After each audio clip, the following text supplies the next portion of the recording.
My sister Lauren's been working at Epic for 5 years, which means it was finally time for her sabbatical this past week, which of course meant I had to crash it. So here's that week-long trip summarized in under 5 minutes. After making our way through a giant lava field, our first stop was the Blue Lagoon. I'd argue it was the perfect way to start our trip after the plane with the steam rooms, saunas, face masks. Then we headed over to a nearby food hall where we grabbed a burger that we absolutely destroyed. This is the best footage I have of that. And then it was time for some grocery shopping. This place is apparently iconic with their little piggy bank mascot, and we had to grab some Icelandic candy as well. Our first Airbnb was actually on a family's farm. This is pretty common in Iceland, and they had a great set of staff on site to greet us. We threw down our stuff, and then we headed out to the first waterfall of the trip. Gullfoss did not disappoint. As a disclaimer, my Icelandic pronunciation is probably a bit off. Then we stopped by Geyser to watch it erupt a few times. We ended our day in a Wisconsin fashion, eating ice cream and watching the cows that made it.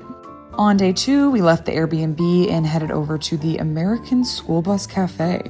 It's basically exactly what it sounds like. They have all sorts of American knickknacks and goodies. And apparently there's actually 2 of these in Iceland, so people love school buses out there. On to some more waterfalls. We went over to Seljalandsfoss. Again, I'm not Icelandic, please don't judge me.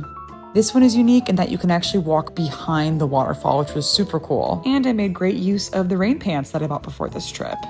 We traversed into a cavern to see one other waterfall and then finally ended up at Skogafoss. The sheer magnitude of this thing was nuts. We headed over to Vik where we saw the black sand beach, some puffins, and stopped by this little gem of a crepe stand.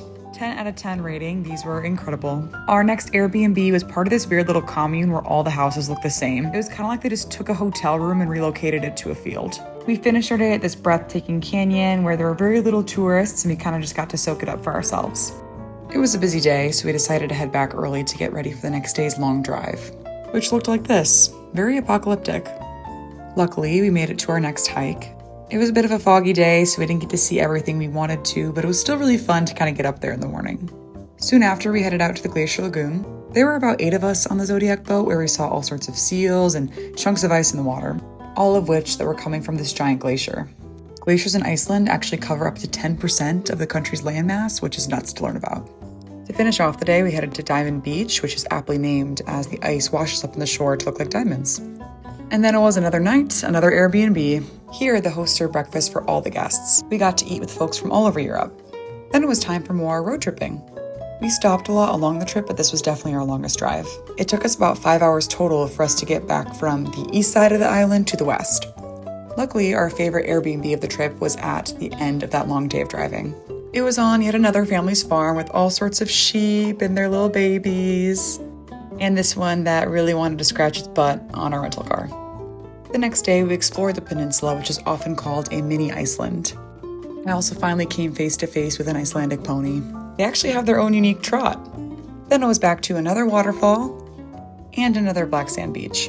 I think we only saw a regular sand beach once on this entire trip, which makes sense because most of it's volcanic. We ended our day with a hike, a journey into a gorge where I got to scale the walls. In hindsight, not my smartest idea. It was very slippery in there. And then we checked out the famous Bootier Church. The next morning we did some seal watching. Then we headed over to the national park where you can actually stand in between the tectonic plates. They actually spread about 2 to 5 centimeters per year, and you could even snorkel between them.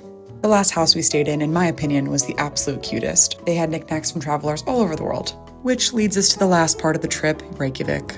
We saw all the iconic sites like the Harpa Music Hall. This is where they have concerts and other performances. The best sites, though, in my opinion, were the cats. They were truly all over the city, and yes, I stopped to pet every single one of them. All in all, it felt really special to be able to experience the Icelandic way of life, even if it was just for a week. We provide sabbaticals at Epic because we know the best version of you isn't the one that never stops working. It's the one that gets to go somewhere, see something or experience something, and come back with a bit more perspective. And that's continually important, especially as we grow as a global company. And while I'm still a year out from my own personal sabbatical, I'm already planning. And yes, I will be taking my sister. See you next time on Sabbatical Snapshots.